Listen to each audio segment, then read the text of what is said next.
wind outside the hospital blew like it carried secrets, whispers from years long gone, memories pressed between cracks in the old bricks.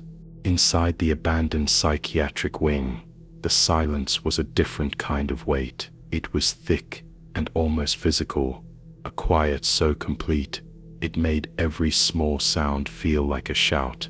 The peeling paint curled like dead skin from the walls, and the scent of mildew and old stale fear clung to everything.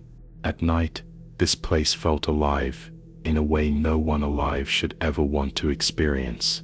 The shadows here didn't just stretch, they reached, and sometimes they waited. My name is Lila. I'm 29 years old, and I've been a nurse for 7 years, but I've only worked here, in this crumbling old ward, for 3. When I first started, I told myself the stories were just that, stories, superstitions passed down by those who worked these halls before me, warnings whispered not to keep anyone from doing their job, but to keep them from asking questions. I never believed in ghosts or hauntings. I'm practical by nature, but it doesn't take much time in this place before the line between reason and something else begins to blur. At first, it was just little things, footsteps echoing softly behind me when I was alone, distant voices I couldn't place. I chalked it up to the building settling, or maybe my mind playing tricks after long shifts. The old hospital is a maze of empty rooms and long corridors where sound behaves strangely, but over time, those small things grew harder to ignore. I started hearing my name spoken in the quiet, a breath, barely more than a sigh, but distinct. Lila.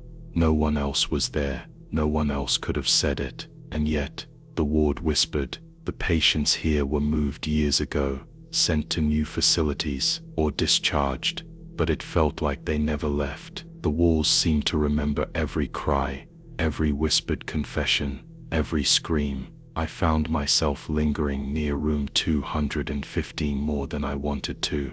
It was locked now, but when I pressed my ear to the door, I could hear faint sobbing, a sound from another time, another life. One afternoon, during a routine inventory, I found a small box tucked away behind the old nurse's station. Inside was a diary, its cover cracked and faded, the pages yellowed with age. It belonged to a patient named Mary, who had been admitted here over 30 years ago. Her handwriting was neat but shaky, words spilling out in hurried bursts. As I read, her story unfolded, a story of fear and loneliness, but also of a nurse named Helen, who had cared for her. Helen was kind, the only light in Mary's dark days. But one night, Helen vanished without a trace. The diary ended abruptly, the last entry barely legible. The ward watches, it doesn't forget. If I disappear, no one will come for me. That night, as I closed the diary and sat in the darkened nurse's station, the whispers grew louder. I could hear faint footsteps pacing just beyond the walls, pacing with no purpose but endless waiting. The air around me grew cold, colder than any draft should be. A shadow moved across the far end of the hall, too quick, too vague to see clearly, but it was enough to freeze me in place. I told myself it was exhaustion, that I was imagining things, but my hands trembled and my breath came fast.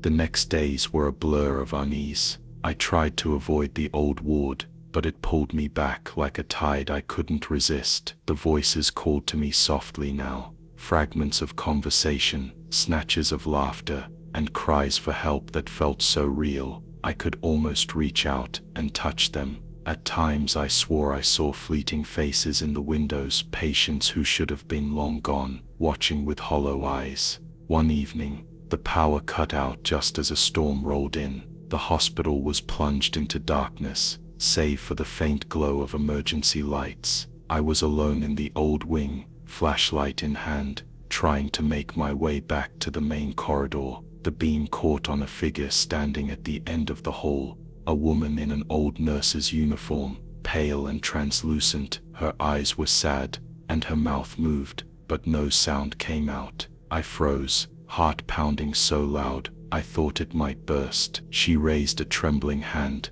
and pointed toward room 215, then vanished. Every instinct screamed at me to run, but I knew I had to go. Inside the room, the air was thick with something unspoken, a sorrow so deep it pressed on my chest and made breathing hard. The whispers swirled around me, voices overlapping in a mournful chorus. I saw her then, Helen, the missing nurse. She was there, caught between worlds, trapped by the ward's memory and pain. I fell to my knees and whispered an apology, though I wasn't sure to whom, for the patients forgotten, for the lives lost here, for the silence that swallowed their stories. The weight of it all was crushing. I realized then that this ward was more than a place. It was a graveyard of memories, a prison of souls too scared or too broken to move on. Days turned into weeks, and I felt myself slipping. Sleep evaded me. The walls closed in. Sometimes I'd find myself talking aloud to shadows, asking for forgiveness, begging for release. My co-workers noticed the change, how I flinched at empty hallways, how I stared off into nothing for minutes at a time, but I couldn't explain. How do you tell someone the ward whispers your name? I stopped trying to fight it.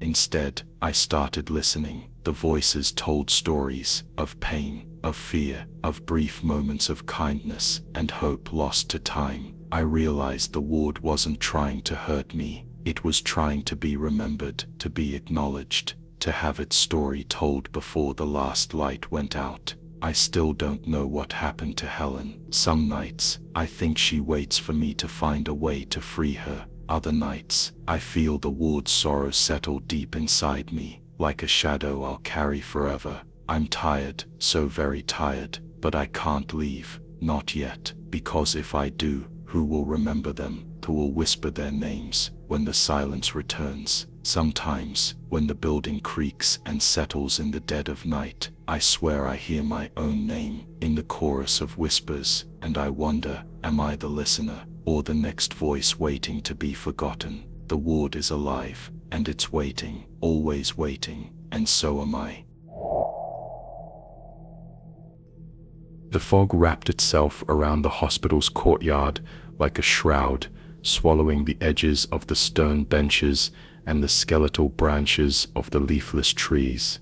In this damp silence, even the distant hum of the night shift seemed to hesitate, as if unsure it belonged here. The cold seeped into the marrow of my bones, but the chill was nothing compared to the weight pressing down on this forgotten space. My name is Lena. I am 33 years old, and I have been a psychiatric nurse at St. Anne's for nearly 6 years. At the start of my tenure, I believed I was here to heal, to help. Now I am not so sure. I've never spoken about what happened in this courtyard, not to my colleagues, not to my family, and certainly not to anyone who might understand. I wasn't supposed to, but the memory claws at me still, as persistent and unyielding as the fog that clings to these grounds. I remember the night clearly, though I have tried to bury it deep inside myself. The air was thick with moisture. A creeping fog had rolled in, dimming the glow of the hospital's old gas lamps. The courtyard, usually a place of quiet respite for patients during the day, was now a landscape of muted shadows and muffled footsteps. I was finishing my rounds, and the world seemed paused in an uneasy breath. We had a patient, Mr. Graves, who was particularly fragile, late 60s, diagnosed with severe dementia, prone to wandering, the kind of patient you keep close, because once they slip away, they vanish like smoke. We did our best, locked doors, constant checks, but nothing is foolproof. That night, he was missing.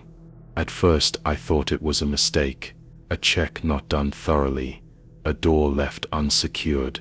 Panic rose in my chest like a tide as I searched, calling his name into the thick air. The fog swallowed my voice. There was no answer, except the echo of my own fear. The courtyard was the last place he was seen. The fog was so dense, It blurred the edges of the world, like stepping into a dream you don't want to end. The stone benches looked like ghostly shapes, the bare trees like skeletal sentinels.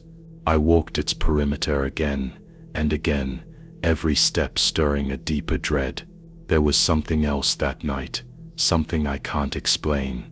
Footsteps, soft, deliberate footsteps, following behind me. I stopped, heart hammering. But when I turned, there was no one, just fog and silence. I told myself it was my imagination. The mind plays tricks when stretched thin with exhaustion and worry. But the footsteps didn't stop. They matched mine step for step, never gaining, never fading.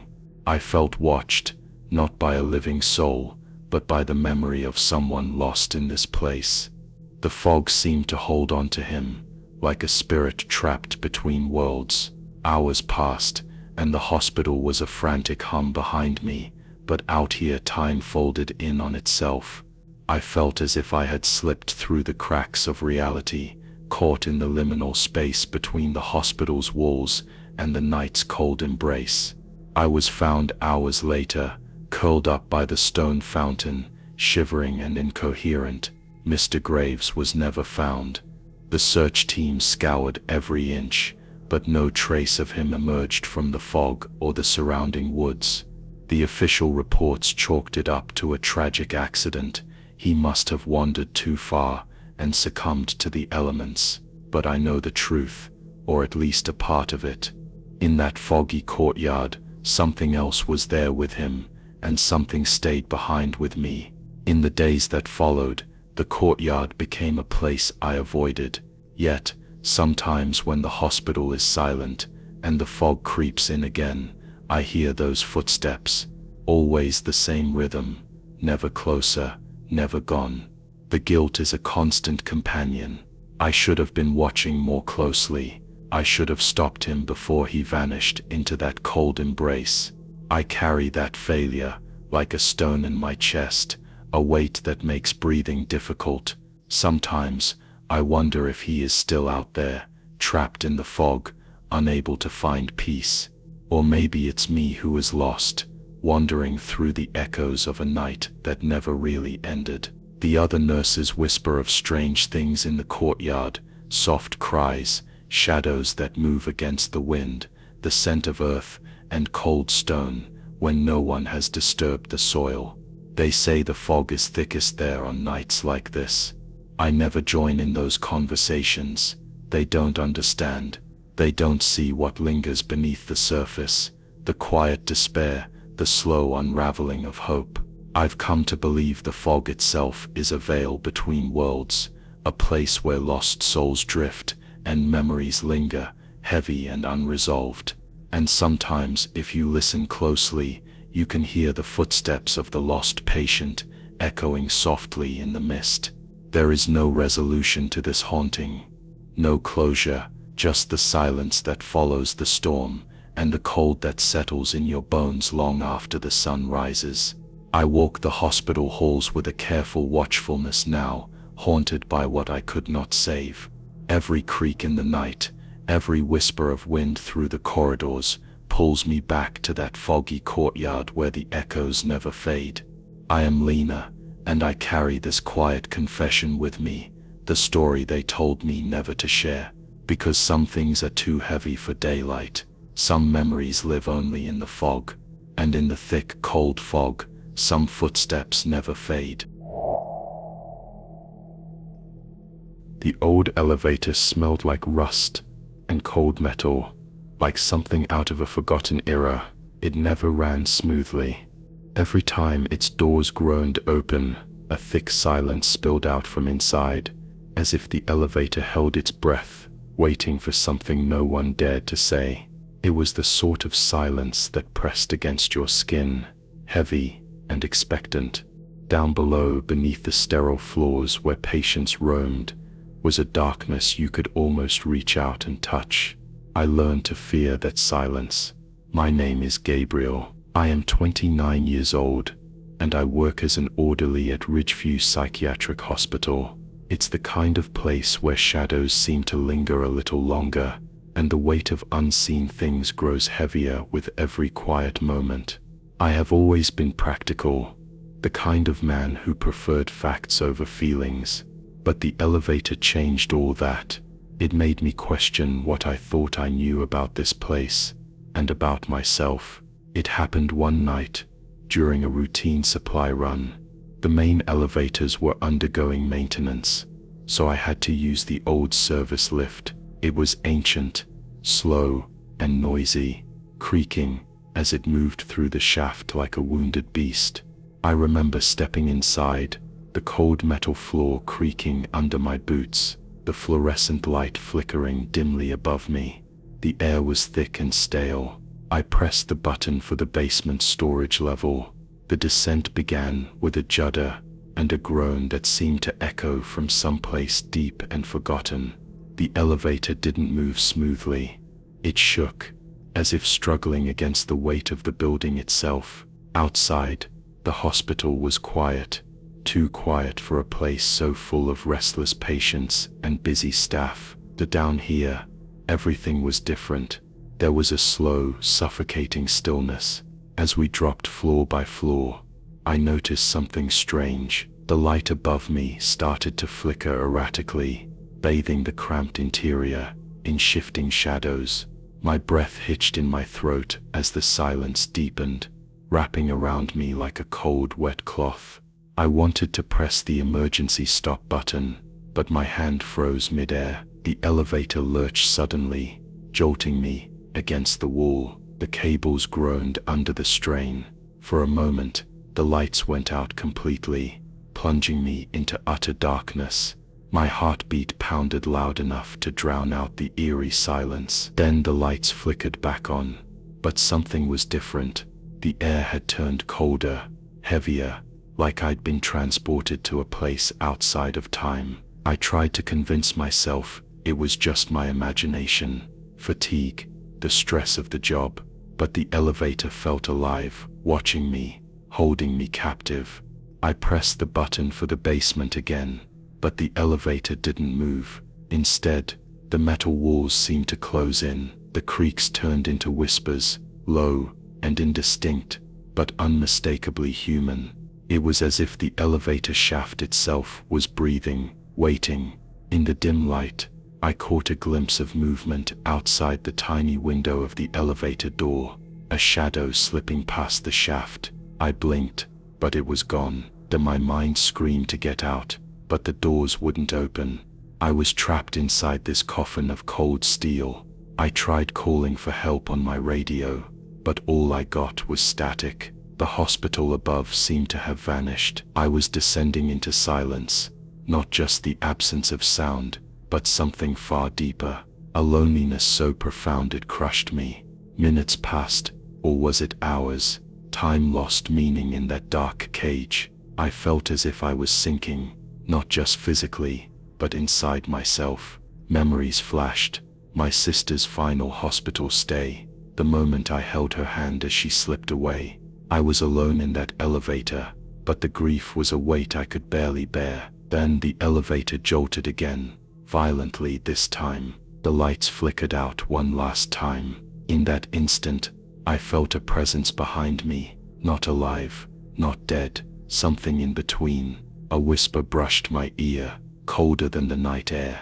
"You can't leave." I spun around, but nothing was there, just the cold metal walls closing in, mocking me with their silence. Panic surged, but I was exhausted, physically and emotionally. My legs gave way beneath me. I sank to the floor, eyes fixed on the flickering light above. Slowly, the elevator began to move again, inching upward. The silence lifted slightly, but the dread remained. When the doors finally opened on the basement level, I stumbled out, gasping for air, as if I'd been underwater. The basement was empty, too empty. Dust motes floated in the pale light from the single bulb overhead. The supply room was exactly where I expected it, but the shadows in the corners seemed to twitch and breathe. I gathered the supplies and headed back. When I pressed the call button for the elevator again, It didn't come. I took the stairs, 2 flights, 3, 4, until I was back on the first floor, where the hum of life resumed. No one believed my story. They said I'd been stressed, maybe hallucinating from exhaustion. The elevator was old, yes, but nothing supernatural, just machinery. But I know what I felt down there. The weight of silence, the cold brush of a voice that should not be heard. I carry it with me now. Sometimes, late at night, when the hospital is still, I hear the elevators creak and groan echoing through the halls, even when it's not in use. I try to avoid the service elevator altogether, but it calls to me, that slow descent into silence, reminding me that some places hold on to you, not with hands, but with the quiet weight of memory and loss. I wonder if the elevator has swallowed others, forgotten souls like me, trapped between floors of time and grief. I am Gabriel. I deliver supplies and sometimes whispers, and every time I think I'm alone, I remember every floor down is a step further from light, and sometimes you never come back. The therapy wing hasn't seen a patient in years. You can tell from the thick layer of dust on the furniture, the cracked tiles beneath the faded linoleum, and the way the old vinyl chairs sag, as if exhausted from long-forgotten sessions. Its windows are smudged, their glass stained by time and neglect. The silence here isn't peaceful. It's heavy, like the walls themselves have swallowed every whispered confession, every scream, every tear, the kind of silence that lingers, even after everyone else has gone. My name is Lila. I'm 38, and I was once a therapist here at Ridgeview. I don't work there anymore, not for a long time, but sometimes, when the nights are long, and the hospital feels too loud with its endless rounds and alarms, I find myself drawn back to this wing, the place where I lost a part of myself. It was a wing dedicated to trauma therapy, patients who needed quiet, gentle care. But in the final months before it closed, something changed. The patients started talking about shadows, figures they could see just beyond their sight, whispers that no one else heard. Some said the wing itself was sick, that the memories of pain had seeped into the walls, haunting the space long after the therapy ended. At first I thought it was just the hospital's stress, traumatized minds playing tricks, but then I started noticing things myself. The first time I was closing up after a late session with a patient named Carl. He had been silent for weeks, his eyes fixed on some distant place no one else could see. I left his room quietly, heading to the nurse's station, when I heard a faint scraping sound from down the hall. I paused. The wing was supposed to be empty after hours. I told myself it was a loose chair, or a stray piece of paper caught by the draft. But then the sound came again, soft, deliberate, like fingernails dragging slowly across the floor. I froze. I scanned the hallway.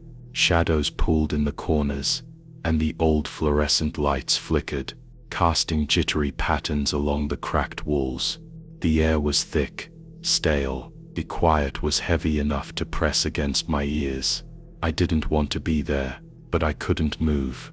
A door at the end of the hallway creaked open just a crack, as if inviting me in. I swallowed hard and forced myself toward it. Inside was the old group therapy room, chairs arranged in a circle like a forgotten ritual. The air smelled faintly of antiseptic and something older, like mold mixed with old paper. The windows were dark, even though it was only early evening. And then I saw it, a dark figure standing by the far wall. It wasn't solid, more a shadow than a shape, but it had the unmistakable form of a person. It didn't move or speak. It just watched. My breath caught. I wanted to scream or run, but I was rooted in place, heart hammering like a frantic drum. And then it vanished. I blinked, and the room was empty. No sign of the shadow, no sound but the ragged rhythm of my own breathing. I fled the wing that night, but the image stayed with me. In the days that followed, patients began reporting more strange occurrences. A woman named Marjorie said she woke up to find cold fingers brushing her hair. Another, Thomas, said he heard voices speaking in a language no one understood, soft and mournful. I was torn between my duty to care and a growing fear I couldn't explain. One night, I volunteered for the overnight shift. I wanted to prove to myself that there was nothing there, that it was all in our heads, but the wing had other plans. As the clock ticked past midnight, I sat alone in the empty therapy room. The silence was so thick, I could almost taste it. The walls seemed to close in around me, the shadows crawling closer. I felt a presence just beyond my sight, a cold pressure on my skin, a whisper curling through the still air. I tried to speak, to call out, but my voice was caught in my throat. The shadows lengthened, folding over each other, and for a moment, I was certain they were trying to tell me something. I reached out, desperate to understand, but the darkness recoiled.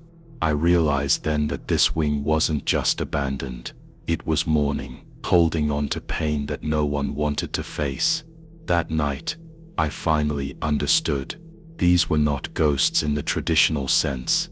They were memories, fractured pieces of lives shattered by trauma and illness, trapped in the silence between words. They waited for acknowledgement, for someone to hear their stories and release them. But the hospital was too busy, too full of noise and movement, to notice the quiet suffering lingering in this forgotten wing. I left Ridgeview soon after. I couldn't stay where the past was so alive it threatened to drown me. But the memories followed me. Sometimes when the world feels too loud, I close my eyes and hear the soft scraping, the faint whispers, the shadowed shapes calling from the quiet. I don't know what will happen to the disused therapy wing, if it will ever find peace, or if it will remain a hollow shell of forgotten pain. All I know is that some rooms remember long after the voices fade, and some shadows never truly leave. The hospital at night is a different world. The daylight bustle dissolves into a heavy stillness. The corridors stretch out like veins, empty and cold, bathed in the weak glow of flickering overhead lights. Doors creak in the silence, and every distant sound seems amplified. The hum of machines, the soft scrape of a broom, the drip of water in a forgotten sink. This is the time I clean. My name is Jonah. I'm 45 years old, and for the past 6 years, I've been the night cleaner here at St. Mary's Medical Center. I work the graveyard shift, alone most of the time. My only companions, the echo of my footsteps, and the occasional groan of the building settling into its old bones. I didn't always believe in ghosts or spirits, but here, in the dark hours, when the hospital breathes its quiet secrets, I've come to understand that some things are real, not in a way you can see, but in a way you feel deep in your bones. It started with the faces. I didn't see them all at once. It was never a sudden apparition or a chilling scream. No, it was slower, quieter, like a whisper you almost miss. One night, as I was mopping the floor outside room 312, I noticed a figure in the reflection of the window glass. I turned quickly, expecting to find a nurse or doctor passing by, but the hallway behind me was empty. Yet the reflection showed a face, a woman's face, pale, eyes wide and hollow, staring back at me. I blinked, and it was gone. I told myself it was a trick of the light, fatigue playing games with my mind, but the faces kept coming, sometimes in a polished floor sheen, sometimes in the darkened windows of the unused waiting room. I'd catch glimpses, eyes watching, faces peering from the shadows. They never moved, never spoke, just watched. At first, I was terrified. But then I realized they weren't trying to scare me. They were waiting for what? I don't know. I started to think of them as the forgotten patients, the ones who died here alone, the ones whose names slipped quietly into the hospital's records without ceremony or notice. One night, I found myself in the old wing, the part closed off for renovation, dark and dusty, with paint peeling from the walls. The air smelled of mildew and neglect. I was there to clear out old equipment, moving silently between rooms that hadn't seen care in years. As I worked, I felt it, the presence again. A chill ran down my spine. I paused, breath visible in the cold air. Then I heard it, a faint whisper, like the softest sigh, barely there, but unmistakable. I turned toward the sound and saw a faint figure sitting in a wheelchair by the far wall. It was a man, his face obscured by shadows, but his posture was unmistakable, slumped, defeated. I wanted to speak, to ask who he was, what he wanted, but the words caught in my throat. Instead, I simply nodded, as if acknowledging a long-lost friend. The figure didn't move or respond. It just faded away into the darkness. I stood there for a long time, feeling the weight of his silence. It's strange how much we carry when no one is watching. When you're the night cleaner, you see everything. The empty rooms, the discarded belongings, the forgotten flowers left on windowsills. You see grief lingering in the air, thick and heavy, and you hear things too. Late one night, as I passed by the pediatric ward, I heard soft laughter, children's laughter, light and distant, like echoes of better times. But when I looked in, the rooms were empty. I sat down for a moment, letting the sound wash over me. It was bittersweet, a reminder of the lives that had brushed this place briefly, leaving behind traces of joy and sorrow. That's the hardest part, knowing that some of these faces, these souls are still here, tethered to this place by memories, pain, and unfinished goodbyes. I've come to think of myself as a witness to their stories, not a healer or a savior, just a quiet observer in the night. Sometimes, I imagine what it would be like to tell their stories, to give voice to those silent faces. But the hospital is busy. In the daylight, no one has time to listen to the whispers or see the shadows, so I keep their secrets for them. There's one memory I carry more than others. It was the last night I worked before my own father died. I was cleaning the corridor outside the ICU when I noticed an old nurse sitting quietly on a bench. She looked weary, her eyes fixed on the closed doors beyond which machines beeped steadily. I asked if she was all right.